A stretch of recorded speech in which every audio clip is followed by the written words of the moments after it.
अगर संविधान जिंदा है, संविधान की शपथ लेके बनने वाले मुख्यमंत्री यहाँ पर, यहाँ के विधायक और सांसद, वो क्या किन मुद्दों में बात कर रहे हैं वो? वक्त संशोधन बिल को ऐसा बताया जा रहा है आरएसएस भाजपा के द्वारा कि मुसलमानों के लिए, मुसलमानों के विरोध में है, और एक समाज को है तैयार किया जा रहा है कि वो मुसलमान के विरोध में खड़े हो जाए। भारतीय जनता पार्टी ने तो ये भी कहा कि सीएनआरसी में न्याय दे रहे थे हम लोग को। उन्होंने तो ये कहा कि इस देश के मुसलमानों को हम बाहर भेज देंगे। उनके नेतागण खड़े होकर कहते हैं कि मुसलमानों को गोली मारो। नमस्कार, आप देखना शुरू कर चुके हैं जोहार इंडिया न्यूज। मैं हूं रोहित कुमार। साथियों, मैं अभी पलामू प्रमंडल के मेदिनी नगर के रेडमा चौक स्थित अंबेडकर छात्रावास में उपस्थित हूं। आप देख सकते हैं मेरे पीछे ये जर्जर स्थिति में जिस भवन को आप देख पा रहे हैं, ये अंबेडकर छात्रावास का भवन है। और आज इस भवन में आजाद समाज पार्टी के प्रदेश अध्यक्ष काशिफ रजा अंबेडकर छात्रावास का निरीक्षण करने आए हुए हैं और वो लगातार निरीक्षण कर रहे हैं। उनसे मिलेंगे और समझेंगे कि किस प्रकार की व्यवस्था और कुव्यवस्था में यहाँ के छात्र जो है रह रहे हैं। तो मैं कैमरा पर्सन से कहूंगा कि आप आइए मेरे साथ में और बात करते हैं काशिफ रजा साहब से, जो कि आजाद समाज पार्टी के प्रदेश अध्यक्ष हैं। आप लगातार देख रहे हैं जोहार इंडिया न्यूज के साथ में इस क्षतिग्रस्त भवन को और यहाँ की कुव्यवस्था को। और जैसा कि आप देख पा रहे हैं कि हमारे साथ में आजाद समाज पार्टी के प्रदेश अध्यक्ष काशिफ रजा जी, जो कि संगठन के कार्यकर्ताओं के साथ में लगातार अंबेडकर छात्रावास का निरीक्षण कर रहे हैं। उनसे बात करेंगे और समझेंगे कि क्या कुछ कुव्यवस्था जो कि सरकार के द्वारा मुहैया कराई गई है, यहाँ के छात्र जो है क्या कुछ जो है झेल रहे हैं। यहाँ का जो भवन है वो जर्जर स्थिति में है। बात करेंगे काशिफ रजा जी से। काशिफ रजा जी, स्वागत है आपका जोहार इंडिया न्यूज में। जी जी, जोहार जोहार, जय भीम। बहुत शुक्रिया आपका। सबसे पहले तो पलामू प्रमंडल की धरती पे आपका स्वागत है। बहुत शुक्रिया आपका जनाब। काशिफ रजा जी, आप अंबेडकर छात्रावास में इस समय उपस्थित हैं और यहाँ की जर्जर स्थिति में जो भवन है उसका निरीक्षण कर रहे हैं। क्या कुछ अनियमितता आपको जो है मिली है? पत्रकार महोदय, मुझे जो पता चला, मैं रूम में बैठा था, मीटिंग हम ले रहे थे, अपने दोस्तों से मुलाकात करने यहाँ पर आए थे। तो 1954 की जो बिल्डिंग है, 1954 से बिल्डिंग बनी हुई है, 2025 चल रहा है। उसके बगल में एक बिल्डिंग बनती 2005 में, 67 साल वो हो गया। 2005 की एक बिल्डिंग है, इसको 20 साल होने वाला है, जर्जर स्थिति में है। मैंने एक बड़ा आश्चर्यजनक चीज देखा। इसके बगल में, इस बिल्डिंग के बगल में एक जो प्लेस है, वहाँ लोग नहा रहे थे और सामने 5-6 वहाँ पर टॉयलेट है। उस टॉयलेट में बच्चे वहाँ पढ़ के अकादमी में पढ़ रहे हैं। तो यहाँ पढ़ने के लिए बच्चों के इंतजाम भी नहीं है और बच्चे टॉयलेट को कन्वर्ट करके अपना वो स्टडी रूम बना लिया उसको। तो ये स्थिति सिर्फ शेड्यूल कास्ट तो आदिवासियों में क्यों हो रही है?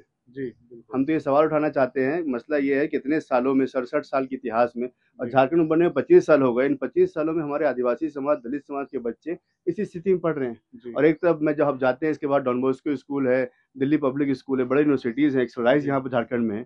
उनकी स्थिति, वहाँ जो लोग पढ़ रहे हैं उनकी स्थिति आप अगर मैच करेंगे तो अनमैच है ये। तो क्या हम समझे कि भारत में संविधान मर चुका है? अगर संविधान जिंदा है, संविधान की शपथ लेके बनने वाले मुख्यमंत्री यहाँ पर, यहाँ के विधायक और सांसद, वो क्या किन मुद्दों में बात कर रहे हैं वो? तो इस देश में पार्टी जो है इन मुद्दों को लेकर के क्या कुछ करने देखिए, इसके पहले भी राष्ट्रीय अध्यक्ष यहाँ पर आए थे, STC आयोग की मीटिंग थी यहाँ पर, स्पेशल कमेटी की मीटिंग थी, उस पर मुद्दा उठाया भी गया था। मैंने यहाँ के लोगों से, अपने कार्यकर्ताओं से, अपने जिम्मेदारों से, नेताओं से मांग किया कि चंद्रशेखर आजाद साहब को पूरा बाकायदा लिख के इसमें दिया जाए। भाई पार्लियामेंट मुद्दा को उठाएंगे और साथ ही साथ हम लोग इस पर, मैं खुद लिखूंगा, हमारी टीम लिखेगी यहाँ के मुख्यमंत्री को और यहाँ के विधायक को। अगर ये मुख्यमंत्री विधायक सोए रहेंगे इसी तरह से तो फिर आंदोलन करेंगे, आंदोलन करने बाध्य होंगे। तो ये स्थिति, मैं सिर्फ इतना ये कहना चाहता हूँ कि ये स्थिति सिर्फ आदिवासी दलित समाज में ही क्यों है? ये स्थिति और समाज में क्यों देखें? उनकी अपनी व्यवस्था है, वहाँ सब कुछ बेहतर है, लेकिन यहाँ के दलित समाज, आदिवासी समाज जो तकरीबन यहाँ पर 42-44% मिलाकर, उनकी स्थिति, जिनका झारखंड, उनकी स्थिति ये है 24 सालों के बाद। तो ये बहुत ही दयनीय है। मुझे बहुत देख के दुख हुआ ये। आपसे एक और सवाल। लगातार पार्टी के अध्यक्ष जो हैं चंद्रशेखर आजाद रावण जी वक्त संशोधन बिल को लेकर के जो है आवाज उठा रहे हैं। पार्टी के द्वारा आंदोलन चलाया जा रहा है, तो इस संदर्भ में क्या कुछ हो रहा है?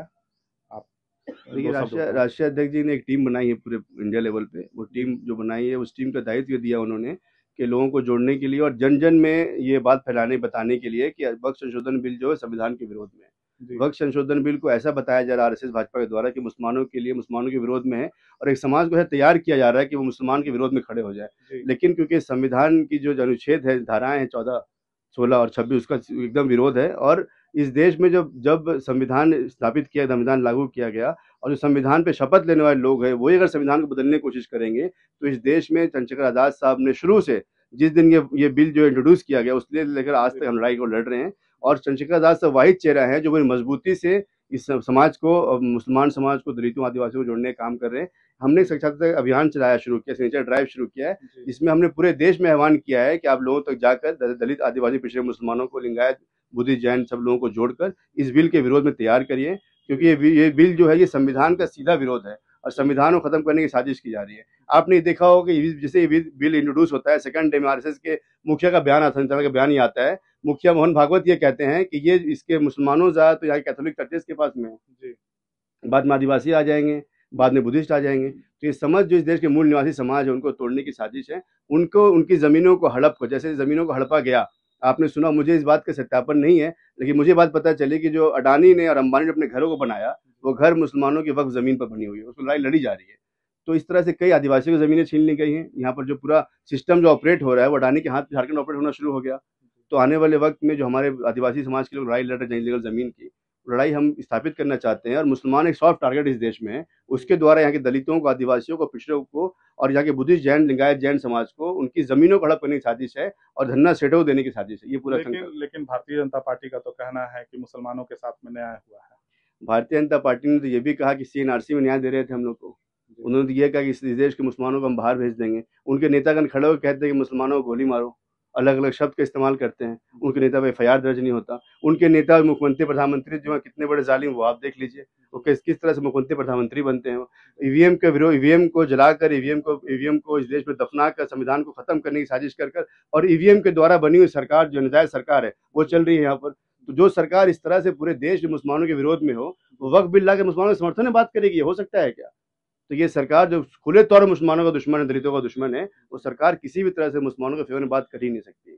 तो वक्फ संशोधन बिल को लेकर के क्या आंदोलन की रूपरेखा आप लोगों ने तैयार की है? देखिए, हमने जनमत को इकट्ठा करने के लिए सिग्नेचर ड्राइव शुरू किया है। इसके द्वारा हम हर समाज में जाएंगे, उनसे जनमत इकट्ठा करेंगे, उनको सिग्नेचर कराएंगे, और जो हमारी जो राष्ट्रपति महोदया है उनके पास प्रेजेंट करेंगे। हमारा टारगेट कम से कम 10 करोड़ जो है ये जनमत तैयार हम कर पाए सिग्नेचर ड्राइव के थ्रू। इसके बाद हम अलग अलग जो यहाँ पर जो मुस्लिम पर्सनल लॉ बोर्ड है, इमारत शरिया, जो अलग अलग ऑर्गेनाइजेशन है, उनसे मिलकर भी जो विरोध प्रदर्शन होगा, हमारे नेता जो है उसमें जाकर अपनी बात को रखेंगे। चलिए, आपसे एक और सवाल। आप जब पलामू प्रमंडल में आए थे तो आप महफूज अहमद के घर गए हुए थे जी, जिनकी जो है प्रशासन की मौजूदगी में जो है उनकी डेथ हो गई थी, और इस पर आज़ाद समाज पार्टी पहले से भी इस मुद्दे को लेकर के उनके परिवार से मिल चुकी है। मैंने उस न्यूज़ को भी कवरेज किया जी, था। देखा था मैंने। तो जब आप वहाँ गए तो आपको क्या पता चला, और प्रशासन के द्वारा जो भी वहाँ पे एफआईआर रिपोर्ट की कॉपी वगैरह जो उन लोगों को उपलब्ध कराई गई है, उसमें प्रशासन कहीं से जिम्मेवार नजर नहीं आ रही है। तो इस संदर्भ में आप क्या कहना चाहेंगे? देखिए, इसके पहले भी हमारे नेता जो है नागमणि जी हैं, अजय सिंह चिरो जी हैं, यहाँ के जिला अध्यक्ष जोराव साहब और मुमताज भाई, दीगर लोग वहाँ पर गए थे। और जो फैक्ट फाइंडिंग हमने की है उससे साफ बात समझ में आ रही है कि ये जुडिशियल कस्टडी का मामला है, जुडिशियल डेथ का मामला है। मतलब उनको पूरे तौर पर कस्टडी में लाकर उनको डेथ, उनको मारा गया। 4 लोग गिरफ्तार हुए थे। इन 4 लोगों के बारे में हमने वहाँ जानकारी इकट्ठा की। उसमें 3 लोग जेल में हैं और ये इनको जो मार के खत्म, इनकी मृत्यु कर दी गई। तो सीधा मामला जो बनता है, ये मामला वहाँ के एसपी बनता है। पलामू के जो एसपी महोदया है उस पर मामला बनता है। उन्होंने अपने भाई को, अपने वालिद को, अपने फादर को बयान दिया है। मुझे लगता नहीं कि बयान आप तक पहुंचा है कि नहीं पहुंचा, लेकिन बयान उन्होंने ये दिया था कि वहाँ के जो एसपी है आपके यहाँ की, उनके छाती पे चढ़ के उन्हें जूते से मारा उनको, और 15-20 जूते उनकी छाती पे चढ़ के मारा गया। फिर डंडे मारे गए और फिर उनके हवाले करे 4 लोगों के। उस पर जो पुलिस अधिकारी लोग थे उन्होंने उनको पिछले 3-4 दिन कंटिन्यू मारा। इनकी गिरफ्तारी 1 तारीख को होती है और इनको 6 तारीख को रिम्स में भेजा जाता है। तो आप सोचिए 5 दिन तक कहाँ थे वो। और जब यहाँ पर जो आपके जो अस्पताल है पलामू का, वो मेदनी राय जो अस्पताल यहाँ पर है, सदर अस्पताल एमएमसीएच, वहाँ पर उनको 4 को वहाँ से रिफर कर दिया गया रांची के लिए। रिफर 4 को किया गया, उनका एडमिशन वहाँ 6 तारीख को होता है। इन 2 दिनों में उनके साथ क्या हुआ? तो जब हम लोगों ने वहाँ चर्चा की, वहाँ बैठ के बात की, जो फैक्ट फाइंडिंग्स किया हमने, तो रिपोर्ट हम तैयार कर रहे हैं, हम कमीशन को लिखेंगे। ये मुद्दा पार्लियामेंट में गूंजेगा, मैं वादा करता हूँ। साथ ही साथ में हम सीएम को भी लिखेंगे और हमारी कोशिश है कि इस पे जो हाई जांच बैठ के एसआईटी की गठित हो, एसआईटी जांच बैठे, क्योंकि ये कॉमन मामला नहीं है। एक मामला तो ये है कि द्वेष का मामला भी है, एक मामला तो ये भी दिख रहा है कि मुसलमान के प्रति नफरत का मामला भी है, जो मुझे समझ में आ रही बात। दूसरी बात, जो कस्टोडियल डेथ का मामला है, ये सेकंड है। तीसरी बात, जो उनकी गिरफ्तारी की जाती है तो बगैर किसी एफआईआर के या बगैर किसी अरेस्टिंग मोमेंट गिरफ्तारी की जाए चारों लोगों की, और उन चारों लोगों के जो उनके फादर हैं, उनकी मदर से मेरी बात हुई है, और चारों लोग तैयार है कि अगर आप हमें मदद करेंगे। और तकलीफ की बात यह है, मुसीबत यह है जो वो महसूस कर रहे हैं कि उनको वहाँ दबाया जा रहा है। जितने अधिकारी पुलिस के हैं वो दबा रहे हैं, जितने नेतागण हैं वो दबा रहे हैं, जिन लोगों को लोगों ने चुन के भेजा वो दबा रहे हैं। मुद्दे तो उठा दिए गए, लेकिन मुद्दे उठाने के बाद पॉलिटिकल एडवांटेज लिया जा रहा है, लेकिन उसके ऊपर कोई कार्रवाई नहीं की जा रही है। तो आजाद समाज पार्टी, भीम आर्मी हर उस संघर्ष को तैयार है जिस संघर्ष उनको इंसाफ मिल सके। तो हमने कोशिश की है, अभी हम वहाँ गए, फैक्ट फाइंडिंग की रिपोर्ट तैयार करेंगे, कमीशन को लिखेंगे, और हमारी कोशिश हो कि एसआईटी गठित हो, इस पर प्रॉपर जांच बैठाया जाए। अगर प्रॉपर जांच हो जाएगा तो यहाँ की जो एसपी महोदय है वो जेल जाएंगे, ये तय है। तो साथियों, आप लोग सुन रहे थे आजाद समाज पार्टी के झारखंड राज्य के प्रदेश अध्यक्ष काशिफ रजा जी को, और इनके आने से पलामू प्रमंडल में भीम आर्मी और आजाद समाज पार्टी से जुड़े हुए संगठन के जो भी कार्यकर्ता और सदस्य हैं, उन लोगों को काफ़ी उम्मीदें हैं। काफ़ी कुछ विषयों को लेकर के काशिफ रजा जी से चर्चा हुई। उसमें मुख्य रूप से जो बात निकल करके आई कि वक्फ संशोधन बिल पर इन्होंने बात की। इन्होंने महफूज अहमद की जो पुलिस कस्टडी में जो मृत्यु हुई उस पर बात की, और उसके बाद में सबसे जो महत्वपूर्ण इन छात्रों के लिए है कि पलामू प्रमंडल स्थित अंबेडकर छात्रावास, जहाँ का जो भवन है वो काफ़ी जर्जर स्थिति में है, और उस भवन का निरीक्षण करने के बाद इन्होंने कहा है कि इस व्यवस्था को सुधारने के लिए वो यहाँ के संबंधित अधिकारियों से मिलेंगे और मिल करके उनके सामने इस बात को रखेंगे। यदि इस पर कार्यवाही नहीं होती है तो चरणबद्ध आंदोलन भी करने की बात इन्होंने कही। आपको इन्हीं सभी खबरों के साथ में रूबरू करवाते रहेंगे। आप देखते रहिए जोहार इंडिया न्यूज़।